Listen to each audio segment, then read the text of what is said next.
નમસ્કાર વિદ્યાર્થી મિત્રો, આગળના લેક્ચરમાં આપણે ઇલેક્ટ્રોન પરનો વીજભાર, ત્યારબાદ પ્રોટોન અને ન્યુટ્રોનની શોધ વિશે થોડો અભ્યાસ કર્યો. હવે આપણે લઈએ પરમાણ્વીય નમૂના વિશે અભ્યાસ કરવાનો છે. તો પરમાણુ કેવો છે, એની રચના કેવી છે, એના વિશે આપણે થોડો અહીંયા અભ્યાસ કરીશું. તો આગળ ઉપર ડાલ્ટન નામના વૈજ્ઞાનિકે એવું આપણને કહેલું કે પરમાણુ છે અવિભાજ્ય છે, એટલે કે દ્રવ્યનો અંતિમ કણ એને પરમાણુ ગણેલો હતો અને એ પરમાણુ અવિભાજ્ય છે, એટલે કે પરમાણુ હવે કોઈ જ બીજી વસ્તુનો બનેલો નથી અને તોડવો શક્ય નથી. પરંતુ અમુક પ્રયોગો પછી ખ્યાલ આવ્યો કે પરમાણુ છે એ ધનભારિત અને ઋણભારિત એવા અવપરમાણવીય કણોનો બનેલો છે, એવું ખ્યાલ આવ્યું. એ આપણે આગળના પ્રયોગો ઉપરથી જોઈ લીધું કે એમાંથી ઇલેક્ટ્રોન ઉદ્ભવે છે. તો એનો મતલબ કે પરમાણુ છે એ ધન અને ઋણ વીજભાર ધરાવતા કણોનો બનેલો છે. હવે એટલું ક્લિયર થઈ ગયું કે પરમાણુ છે એની અંદર ધનભારિત કણ તરીકે પ્રોટોન અને ઋણભારિત કણ તરીકે ઇલેક્ટ્રોન આવેલા છે. તો વૈજ્ઞાનિકો સમક્ષ તે સમયની મોટી સમસ્યા હતી કે કઈ સમસ્યા, કે આની શોધ થઈ ગયા પછી અવપરમાણવીય કણો છે એ મળી ગયા, ત્યારબાદ પરમાણુની સ્થાયીતા સમજાવી, એટલે કે પરમાણુ સ્થાયી કઈ રીતે રહી શકે છે, એની અંદર રહેલા પ્રોટોન અને ઇલેક્ટ્રોન એને કઈ રીતે ગોઠવવા, એની ગોઠવણી કેવી હશે, આ પરમાણુની અંદર કઈ જગ્યાએ પ્રોટોન ગોઠવાયેલા હશે, કઈ જગ્યાએ ઇલેક્ટ્રોન હશે, કે જેથી કરીને પરમાણુ સ્થાયી રહી શકે. કારણ કે તમે જુઓ છો કે પ્રોટોન ધન વીજભારિત છે અને ઇલેક્ટ્રોન ઋણ વીજભારિત છે. તો યોગ્ય ગોઠવણી હોવી જોઈએ જેથી કરીને આખો પરમાણુ પ્લસ માઇનસના કારણે એક ઉપર પ્લસ છે ને બીજા ઉપર માઇનસ, તો પ્લસ માઇનસ એ રીતે ગોઠવાયેલા હોવા જોઈએ કે આખો પરમાણુ સ્થાયી રહી શકે. કારણ કે તમને ખ્યાલ છે નજીક નજીક જો સમાન વીજભાર હોય તો અપાકર્ષણ થશે. એટલે પરમાણુની સ્થાયીતા સમજાવી એ સમયે મોટી સમસ્યા હતી કે કઈ રીતે પરમાણુની અંદર પ્રોટોન ઇલેક્ટ્રોન ગોઠવાયેલા છે. ત્યારબાદ એક તત્વની બીજા તત્વ સાથેની વર્તણૂકની સરખામણી ભૌતિક અને રાસાયણિક ગુણધર્મોના સંદર્ભમાં કરવી. એટલે કે એક તત્વ એટલે માનો કે આપણે એમ કહીએ કોઈ એક તત્વ હાઇડ્રોજન છે, આ એચ છે, અને બીજા કોઈ તત્વ સાથેની વર્તણૂક માનો કે આપણે હિલિયમ લઈએ, હાઇડ્રોજન અને હિલિયમ. તો આ એક તત્વ એટલે હાઇડ્રોજન છે એની બીજા તત્વ સાથેની વર્તણૂક એટલે કઈ રીતે વર્તે છે એની સરખામણી કરવી. કે હાઇડ્રોજન અને હિલિયમની સરખામણી કઈ રીતે કરવાની, તો ભૌતિક અને રાસાયણિક ગુણધર્મોના સંદર્ભમાં કરવી. એટલે કે એના ભૌતિક ગલનબિંદુ કેવું છે, ઉત્કલન બિંદુ કેવું છે, એની અવસ્થા કેવી છે, એના ભૌતિક ગુણધર્મો. ત્યારબાદ રાસાયણિક ગુણધર્મો એટલે હાઇડ્રોજન કેવી પ્રક્રિયા કરે છે, હિલિયમ કેવી પ્રક્રિયા કરે છે, એની વર્તણૂક સમજાવી. એ પણ સમસ્યા હતી કારણ કે એનું બંધારણ ક્લિયર નહોતું, એટલે આની પણ સમસ્યા જ આ ગણાય. ભૌતિક અને રાસાયણિક ગુણધર્મોના સંદર્ભમાં એની વર્તણૂક દર્શાવી એ પણ સમસ્યા હતી. હાઇડ્રોજન સળગી શકે છે જ્યારે હિલિયમ નિષ્ક્રિય છે, હિલિયમ સળગતો નથી. તો એને કઈ રીતે એની વર્તણૂક સમજાવી કે શા માટે હાઇડ્રોજન સળગે છે અને હિલિયમ સળગતો નથી. તો આવી ઘણી બધી સમસ્યા હતી જે વૈજ્ઞાનિકો સમક્ષ હતી. ત્યારબાદ ત્રીજી સમસ્યા કે જુદા જુદા પરમાણુઓના સંયોગીકરણથી બનતા જુદા જુદા અણુઓના સર્જનની સમજણ આપવી. એટલે કે જુદા જુદા પરમાણુઓના સંયોગીકરણથી બનશે, માનો કે આપણે કહીએ કે હાઇડ્રોજન બીજા હાઇડ્રોજન સાથે જોડાય અને H2 અણુ બનાવે છે, તો આ સમાન પરમાણુ થયા. એ જ રીતે આપણે લઈએ કે હાઇડ્રોજન છે, આવા બે હાઇડ્રોજન અને એક ઓક્સિજન જોડાય અને H2O પાણી બનાવે છે. તો અહીંયા જુદા જુદા પરમાણુઓ આ બધા જોડાઈને આવા અણુઓ બનાવે છે. અણુઓની વાત કરી, એની સર્જનની સમજણ આપવી કે કઈ રીતે હાઇડ્રોજન એકબીજા સાથે જોડાય અને H2 અણુ બનાવે છે, કઈ રીતે હાઇડ્રોજન અને ઓક્સિજન જોડાઈને પાણી બનાવે છે. એટલે કે એની બનાવટ, એનું સર્જન કઈ રીતે થાય છે, એમાં એવું શું થાય છે જેથી કરીને બધા જોડાઈ શકે છે.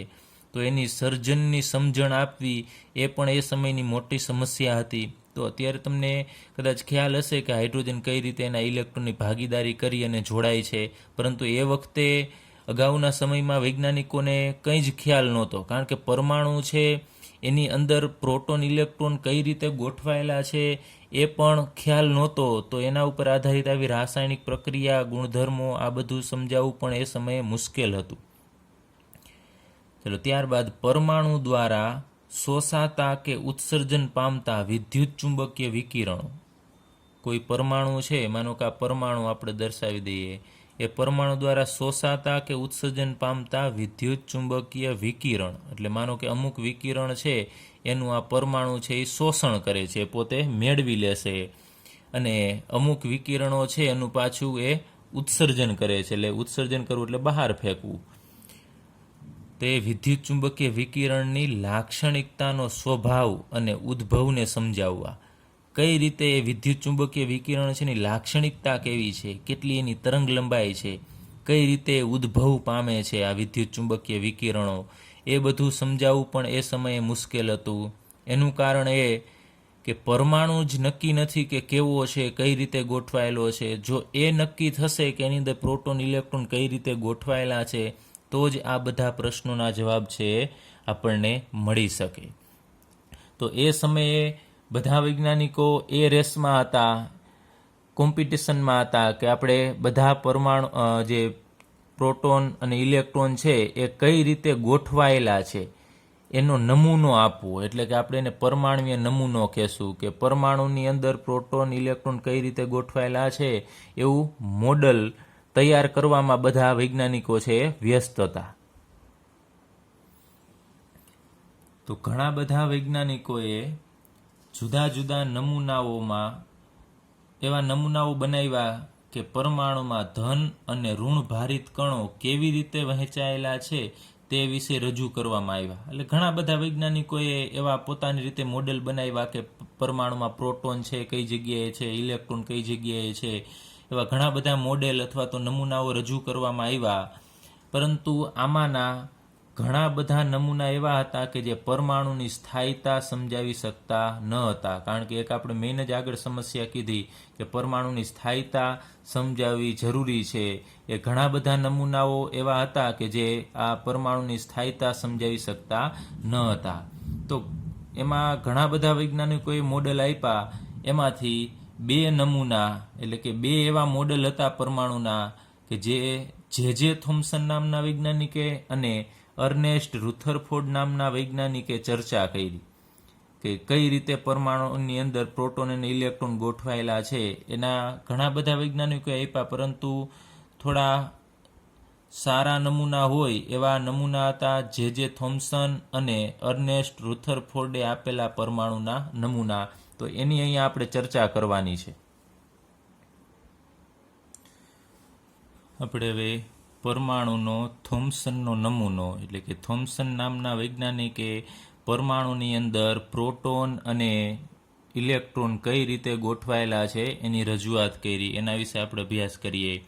તો જે થોમ્સને આ નમૂનો છે એ 1898ની સાલમાં રજૂ કર્યો હતો. 1898માં.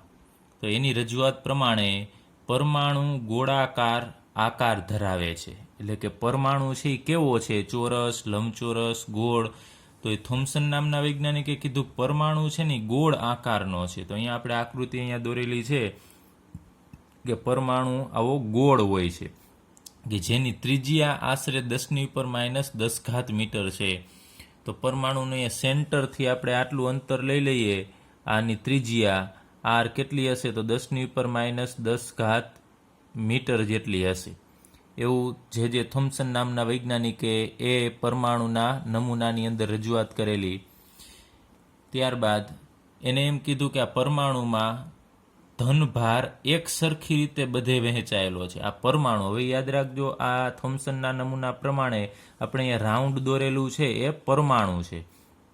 તો એ પરમાણુમાં ધનભાર એટલે કે પ્રોટોનની વાત કરે છે. આ ધનભાર છે એ બધી જગ્યાએ સરખો વહેંચાયેલો છે. તો આ ધનભાર છે એ આખો આ ગોળો છે જે સખત ગોળો એ ધનભાર દર્શાવે છે. તો આને આપણે ધન ગોળો કહેશું. એટલે હવે યાદ રાખજો આ શું છે, ધન વીજભાર કઈ જગ્યાએ છે પરમાણુમાં, તો બધી જ જગ્યાએ. અહીંયા પણ હોઈ શકે, આ જગ્યાએ, અહીંયા સેન્ટરમાં, અહીંયા આઉટર સાઈડ ઉપર, સેન્ટરમાં, બધી જ જગ્યાએ ધન વીજભાર પથરાયેલો છે. અને પાછો એ કીધું છે એક સરખી રીતે બધે વહેંચાયેલો છે. અને ઇલેક્ટ્રોન ક્યાં આવેલો છે? તો ઇલેક્ટ્રોન તેમાં એવી રીતે ગોઠવાઈ ગયો છે કે સૌથી વધુ સ્થાયી સ્થિર વિદ્યુતીય રચના આપે આપણને. તો માનો કે બધી જગ્યાએ, હવે આપણે એમ કહીએ કે આ બધી જગ્યાએ અત્યારે પ્લસ વીજભાર છે, ધન વીજભાર બધી જગ્યાએ. આમ અત્યારે તો હું ખાલી તમને સમજાવવા માટે અહીંયા પ્લસ પ્લસ વીજભાર કરું છું, પરંતુ આખો જે પરમાણુ છે એમાં ધન વીજભાર બધી જગ્યાએ વહેંચાયેલો છે એવું કીધું છે. એટલે ખરેખર તો આમ દર્શાવી ન શકાય, પરંતુ તમારે વિચારવાનું છે કે આખો જે ગોળો છે એ ધન ભારિત છે. અને ઇલેક્ટ્રોન ક્યાં આવેલો છે? તો એમાં કીધું છે ઇલેક્ટ્રોન તેમાં એવી રીતે ગોઠવાઈ ગયો છે કે સૌથી સ્થાયી સ્થિર વિદ્યુતીય રચના આપે. તો તમને ખબર છે પ્લસ પ્લસ જો બાજુમાં આવશે તો એની વચ્ચે અપાકર્ષણ થશે, એકબીજાથી દૂર જશે. અને એ જ રીતે જો ઋણ વીજભાર પણ એકબીજાની નજીક આવશે તો એ પણ દૂર જશે. તો એને એમ કીધું કે જો ઇલેક્ટ્રોન છે એને આપણે અહીંયા નજીક ગોઠવીએ તો એ અપાકર્ષણ થશે, તો એ સ્થિર સ્થાયીતા પ્રાપ્ત કરી શકે નહીં. તો એને એમ કીધું કે ઇલેક્ટ્રોન છે એ જુદી જુદી જગ્યાએ આમ ગોઠવાયેલા છે, કે એવી રીતે ગોઠવાયેલા છે કે અપાકર્ષણ છે ને ન્યૂનતમ થાય. હવે તમે જુઓ છો કે બધી જગ્યાએ ધન વીજભાર છે, ને આપણે જે રાઉન્ડ દર્શાવેલા છે, ચાલો એમાં હું અત્યારે સમજવા માટે માઇનસ મૂકી દઉં. એટલે આ માઇનસ છે ઇલેક્ટ્રોન છે. તો ઇલેક્ટ્રોન એ રીતે એક બાજુમાં કોઈ કોર્નર ઉપર ખૂણામાં કે બધા વચ્ચે ગોઠવાયેલા નથી, એવું થોમ્સન નામના વૈજ્ઞાનિકે કીધું કે જુદી જુદી જગ્યાએ ઇલેક્ટ્રોન ગોઠવાયેલા છે એટલે એની વચ્ચે અપાકર્ષણ ઓછું થશે. આ ઉપરાંત અહીંયા પ્લસ છે એની વચ્ચે માઇનસ આવી જશે એટલે પણ સ્થાયીતા વધી જશે. એટલે ટૂંકમાં ઋણ વીજભારને એવી રીતે વહેંચેલો છે કે એ પણ એકબીજાથી દૂર છે, એટલે એ સૌથી વધુ સ્થાયી સ્થિર વિદ્યુતીય રચના આપે. વિદ્યુતીય રચના એટલે પ્લસ માઇનસ ચાર્જ છે એ બેલેન્સ થઈ જાય આખા. જો એને આમ કીધું હોત કે પ્લસ પ્લસ વીજભાર પ્રોટોન છે એ એક બાજુના કોર્નર ઉપર છે અને ઋણ વીજભાર છે એક બાજુએ છે, તો આ સ્થિર વિદ્યુતીય રચના ન થાય. કારણ કે અહીંયા ઋણ વચ્ચે અપાકર્ષણ થશે, ધન વચ્ચે અપાકર્ષણ થશે, તો એ નમૂનો પરમાણુ સ્થાયી રહી શકે નહીં. એટલે એને આખો જે ગોળો છે એ ધન વીજભારિત છે એવી કલ્પના કરી.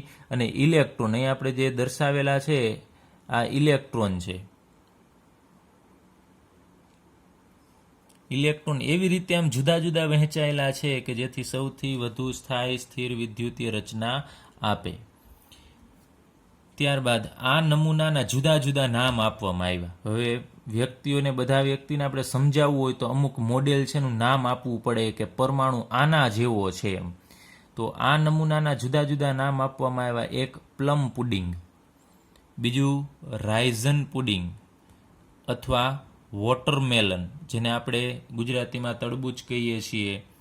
તો આ નમૂનાનું નામ વોટરમેલન અથવા તો તરબૂચ આપવામાં આવ્યું, અથવા બીજા નામ છે. આ બધા વિદેશના અમુક પ્રકારના ફ્રૂટ ને એ બધું છે એના ઉપરથી આ નામ આપેલા છે. તો વોટરમેલનથી તો આપણે બધા પરિચિત છીએ, તરબૂચ. તો આ પરમાણુને તરબૂચ સાથે સરખાવવામાં આવ્યું એટલે આપણને થોડું ક્લિયર થાય કે પરમાણુ કેવો છે. તો આ નમૂનામાં પરમાણુના ધનભારને પુડિંગ કે તરબૂચ તરીકે કલ્પી શકાય. આખો ધન આપણે ગોળો કીધો. હવે તમારે વિચારવાનું, તમને ખ્યાલ છે તરબૂચ છે આખું ગોળ હશે. અત્યારે આપણે જે ગોળ તરબૂચ આવે એની વાત કરીએ તો એ આખું ગોળ હશે. બહારની સાઈડ એનું કવચ હશે, મીન્સ કે એની છાલ હશે, અને વચ્ચે જે આપણે રેડ જે માંસ ખાઈએ છીએ રેડ કલરનો જે ભાગ એ આખા તરબૂચની અંદર બધી જગ્યાએ ફેલાયેલું હશે. તો એ વચ્ચેનો ભાગ એટલે કે ધન ભાગ પુડિંગ કે તરબૂચ તરીકે કલ્પી શકાય. એટલે આખું જે તરબૂચ છે એ ધનભાર છે એવું તમારે અંદરનું ને બહારનું બધું એ ધનભારિત છે. અને એમાં પ્લમ અથવા તો બીજ, આપણે અહીંયા પ્લમ કીધું છે, પ્લમ એટલે બીજ કહેશું. અંદર બીજ છે પથરાયેલ, તમને ખ્યાલ છે તરબૂચમાં બીજ જુદા જુદા થોડા છૂટા હોય છે. એ બીજ તરીકે કોણ પથરાયેલા હોય છે? ઇલેક્ટ્રોન. એવી કલ્પના કરી એટલે આપણને સમજાવવા માટે પરમાણુ કેવો હોય છે.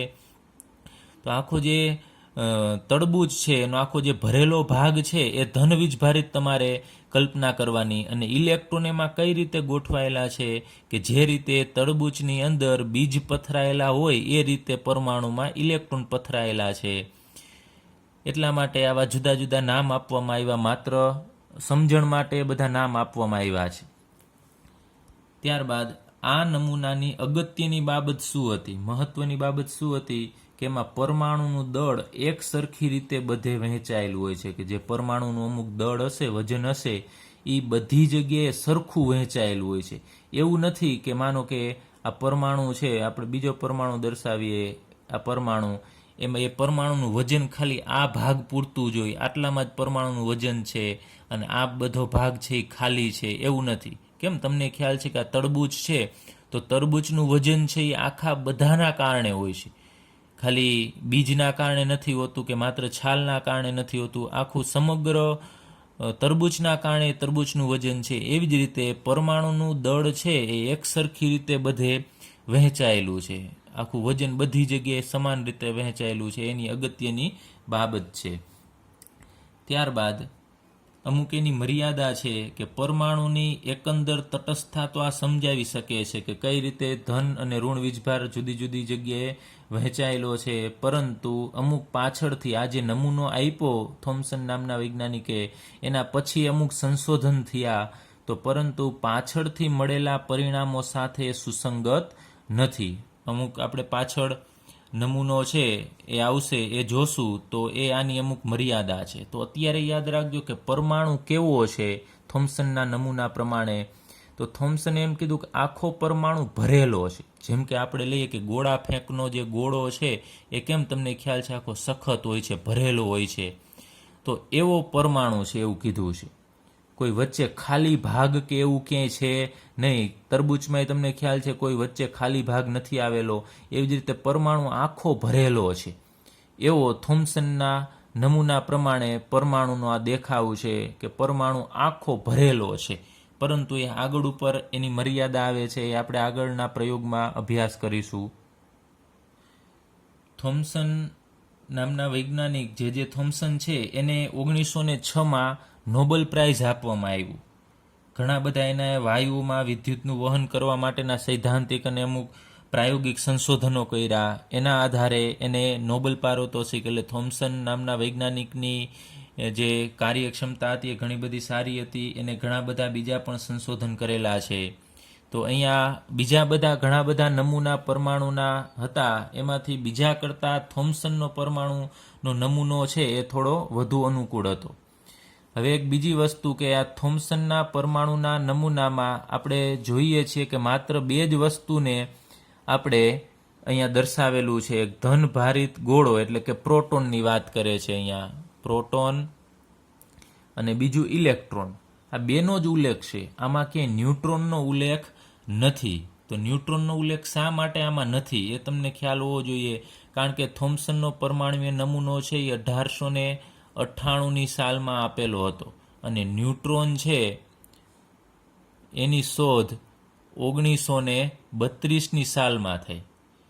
તો જ્યારે થોમ્સન નામના વૈજ્ઞાનિકે આ નમૂનો આપ્યો એ વખતે ન્યુટ્રોનની શોધ હજી થઈ જ નહોતી. ત્યારે માત્ર પ્રોટોન અને આ ધનભારિત ગોળો કહીએ છીએ અને ઇલેક્ટ્રોન, આ બેની જ શોધ હતી. એટલે આ નમૂનામાં ક્યાંય તમને ન્યુટ્રોનનો ઉલ્લેખ જોવા મળશે નહીં.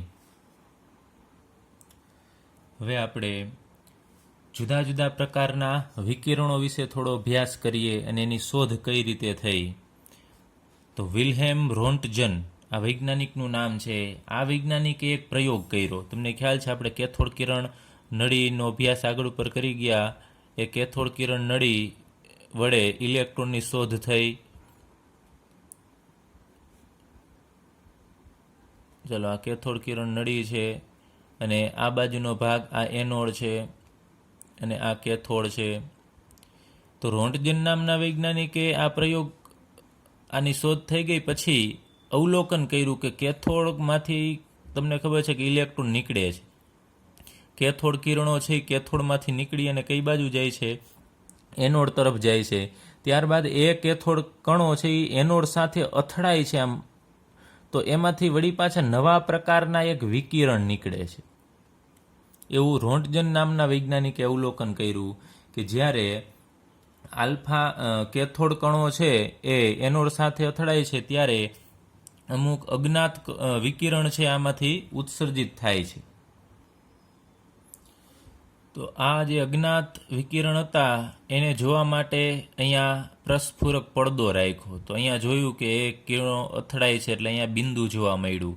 તો આ જે વિકિરણો છે એ અજ્ઞાત હતા, ખ્યાલ નહોતો.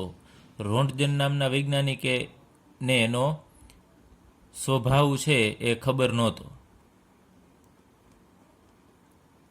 એટલે અજ્ઞાત વિકિરણ હતું. તો એને એ વિકિરણનું નામ શું આપ્યું તો ખબર નથી. એટલે તમને કેમ ખ્યાલ હોય કે કોઈ પણ વસ્તુ આપણા માટે અજ્ઞાત હોય એટલે આપણે કોઈ દાખલો ગણતા હોય તો એમાં આપણે એક્સ ધારી લઈએ છીએ, ખબર નથી એ વસ્તુને આપણે એક્સ ધારીએ છીએ. તો એ સમયે રોન્ટજન નામના વૈજ્ઞાનિકે એ જે વિકિરણ ઉદ્ભવ્યું એનો સ્વભાવ ખબર નથી કે કેવો છે, એને એક્સરે નામ આપ્યું. એક્સ નામનું રે એટલે કે વિકિરણ, એક્સ નામનું વિકિરણ, અથવા ગુજરાતીમાં એને આપણે ક્ષ-કિરણ કહીએ છીએ. તો આ રીતે ક્ષ-કિરણની શોધ થઈ.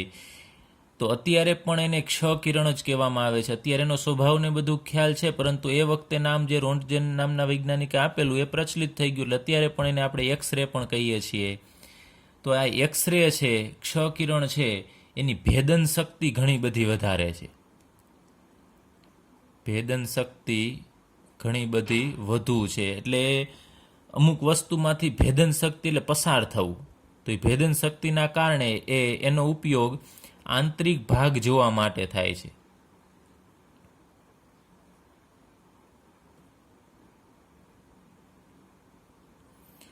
ચલો, તમને ખ્યાલ છે કે આ એક્સરે છે એનો ઉપયોગ આપણે કોઈ પણ હાડકું ભાંગી ગયું હોય તો આપણે એક્સરે પડાવીએ છીએ.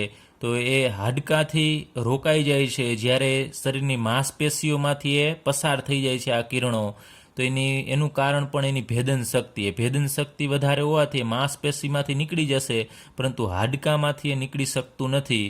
એટલે હાડકું તૂટેલું છે કે નહીં એ જાણવા માટે, એટલે કે આંતરિક ભાગ જોવા માટે આ એક્સરેનો ઉપયોગ કરવામાં આવે છે. ત્યારબાદ આ એક્સરે છે એ માનો કે આ એક્સરે અહીંયાથી ઉત્પન્ન થાય છે, આ બાજુ જાય છે, તો ઉપર અહીંયા આપણે ચુંબકીય ક્ષેત્ર લાગુ પાડીએ. અહીંયા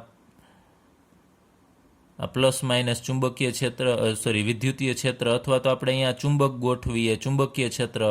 તો કોઈ પણ ક્ષેત્ર તમે લાગુ પાડશો તો વિચલન પામતું નથી. એટલે યાદ રાખજો, આ જે એક્સરે છે, ક્ષ-કિરણો છે, ચુંબકીય અથવા તો વિદ્યુત ક્ષેત્ર વડે વિચલન પામતા નથી. એનો માર્ગ બદલતા નથી. અને આની જે તરંગ લંબાઈ, જેનો આપણે અભ્યાસ આગળ ઉપર કરશું, એ તરંગ લંબાઈ પણ આની ટૂંકી હોય છે, જેથી કરીને એની ભેદન શક્તિ ઘણી બધી વધારે હોય છે. ત્યારબાદ હેનરી બેકવેલ નામનો વૈજ્ઞાનિક,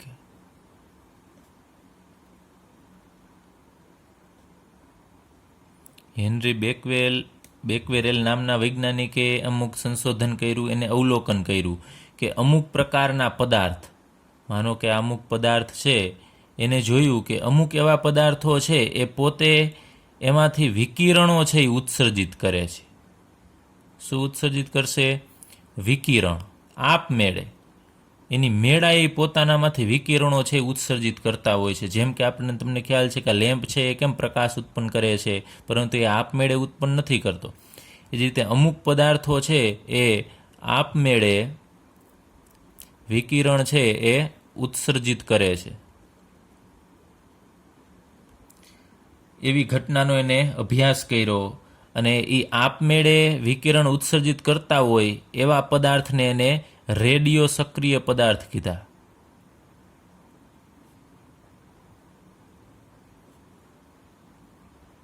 ચાલો, આવા પદાર્થ કે જે વિકિરણ ઉત્સર્જિત કરે છે એ પદાર્થને શું કહેવામાં આવ્યું?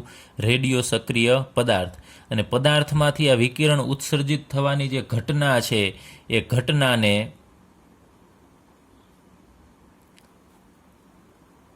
રેડિયો સક્રિયતા કહેવામાં આવે છે.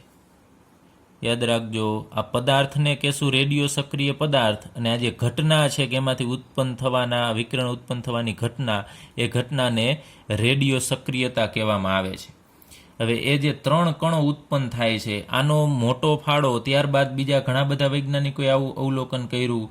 એ મેરી ક્યુરી, પિયરી ક્યુરી અને બીજા વૈજ્ઞાનિકો રુથરફોર્ડ અને ફ્રેડરિક સોડી નામના વૈજ્ઞાનિકોએ આ ક્ષેત્રમાં ઘણો બધો અભ્યાસ કર્યો અને ક્ષેત્રને વિકસિત કર્યું.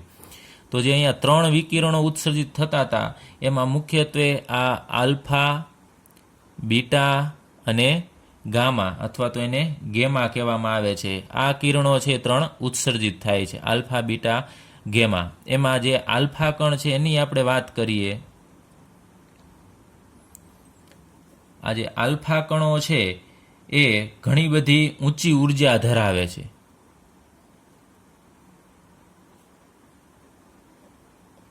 ધરાવતા આ કણો છે. હવે આ કણો છે એના ઉપર વીજભાર 2 એકમ જેટલો વીજભાર હોય છે. વીજભાર 2 એકમ અને પાછો એ ધન વીજભારિત હોય છે. આના ઉપરનો ધન વીજભાર છે 2 હોય છે. એટલે અને એનું જે દળ છે એ 4 જોવા મળે છે. એટલે એ હિલિયમ જેવું દેખાય. હિલિયમ 2He4 ધન વીજભાર છે એ હિલિયમ જેવો છે. પછી એનું દળ 4 છે અને વીજભાર કેટલો છે એના ઉપર, તો ઉપર +2 વીજભાર છે. તો એનો મતલબ કે આ જે He2He4 +2 છે એ આલ્ફા કણ છે. એટલે કે હિલિયમમાંથી ઇલેક્ટ્રોન નીકળી જાય ને એટલે આલ્ફા કણ બનાવે છે. અને ફરીથી જો આ હિલિયમ 2 ઇલેક્ટ્રોન મેળવી લઈએ, અહીંયા +2 એનો મતલબ આપણે આગળ ઉપર ભણી ગયા છીએ શરૂઆતમાં કે +2નો અર્થ એવો થશે કે એને 2 ઇલેક્ટ્રોન ગુમાવેલા છે. એ ફરીથી 2 ઇલેક્ટ્રોન મેળવશે એટલે એમાંથી 2He4 બનશે, એટલે હિલિયમનો પરમાણુ બની જશે. તો આ આલ્ફા કણ છે એ આવો છે. એમાં 2 એકમ તમે જુઓ છો કે ધનભાર છે અને 4 એકમ પરમાણુય દળ. એ જે પરમાણુ હોય એનું પરમાણુ દળ અહીંયા ઉપરની તરફ દર્શાવવામાં આવે છે. પરમાણુ દળ કેટલું છે? 4 છે. એટલે કે અહીંયા હિલિયમ જ છે. હિલિયમે 2 ઇલેક્ટ્રોન ગુમાવી દીધા હોય એટલે એ આલ્ફા કણ બની જશે અને એ 2 ઇલેક્ટ્રોન મેળવી લેશે એટલે ફરીથી હિલિયમમાં રૂપાંતર પામશે. ત્યારબાદ બીજું બીટા કણની વાત કરીએ તો બીટા કણ છે એ ઇલેક્ટ્રોન જેવા છે. અને તમને ખબર છે ઇલેક્ટ્રોન છે એના ઉપર ઋણ વીજભાર હોય છે, એટલે આ ઋણ વીજભારિત છે.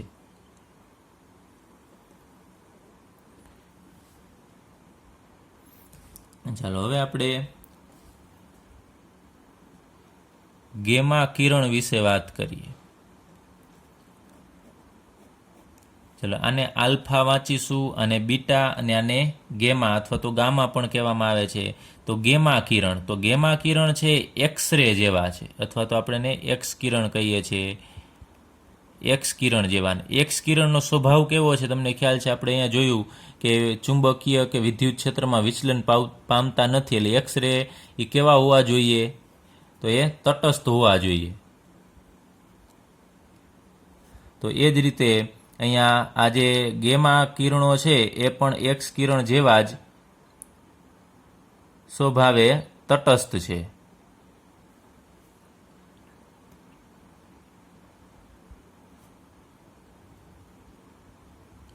અને આ એક્સ કિરણો છે એની આવૃત્તિ ઊંચી હોય છે. આવૃત્તિ શું છે એના વિશે અભ્યાસ પણ આપણે આ ચેપ્ટરમાં આગળ ઉપર કરવાનો છે. એટલે ગેમા કિરણો છે એની પણ આવૃત્તિ ઊંચી હોય છે. આ ઉપરાંત આ ગેમા કિરણો છે એ કોઈ કણ ધરાવતા નથી. એટલે એટલા માટે જો ગેમાની પાછળ કિરણ આવે છે એટલે કે ગેમામાં કોઈ નાના એવા કણ હોતા નથી. એ પ્રકાશ જેવો સ્વભાવ ધરાવે છે એટલે એને આપણે વિકિરણ કહીએ છીએ. ને આ કણના બનેલા હોય છે. આલ્ફા કણ, બીટા કણ. તો ઇલેક્ટ્રોન છે એ કણ જ છે. એ જ રીતે હિલિયમ છે એ પણ કણ છે. એટલે આને આલ્ફા કણ, બીટા કણ કહીએ છીએ. જ્યારે ગેમા છે એ કિરણ છે, એ કણ ધરાવતા નથી. હવે આપણે થોડી ભેદન શક્તિની વાત કરીએ કે કેની ભેદન શક્તિ કોઈ વસ્તુમાંથી પસાર થવાની વધારે હોય. તો આલ્ફા કણ છે એની ભેદન શક્તિ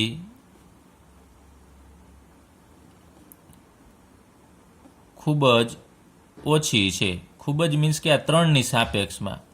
અહીંયા સૌથી ઓછી પણ આપણે લખી શકાય. સૌથી ઓછી, આ ત્રણમાંથી સૌથી ઓછી ભેદન શક્તિ કેની છે? તો આલ્ફા કણની છે. ત્યારબાદ આપણે બીટા કણની વાત કરીએ તો બીટા કણની ભેદન શક્તિ આલ્ફા કરતાં વધુ, આલ્ફા કણ કરતાં વધુ હોય છે અને 100 ગણી વધુ હોય છે. કેટલી વધુ? તો યાદ રાખજો 100 ગણી. આલ્ફા કરતાં 100 ગણી વધુ કોઈ પદાર્થમાંથી, માનો કે આ પદાર્થ છે, એ પદાર્થમાંથી આ કણો તમે પસાર કરશો તો પસાર થવાની શક્તિ, એટલે આપણે ભેદન શક્તિ કહેશું, એ બીટા કણની ભેદન શક્તિ આલ્ફા કરતાં વધુ હોય છે અને 100 ગણી હોય છે. એ જ રીતે આપણે લઈએ ગેમા કિરણ, તો ગેમા કિરણની ભેદન શક્તિ સૌથી વધુ હોય છે. એટલે કે આ ત્રણમાંથી સૌથી વધુ ભેદન શક્તિ કેની હશે? તો ગેમા કિરણની. અને આલ્ફા કરતાં, અહીંયા જુઓ છો, બીટાની ભેદન શક્તિ છે આલ્ફા કરતાં 100 ગણી, જ્યારે ગેમા કિરણની ભેદન શક્તિ છે એ આલ્ફા કણ કરતાં 1000 ગણી હશે.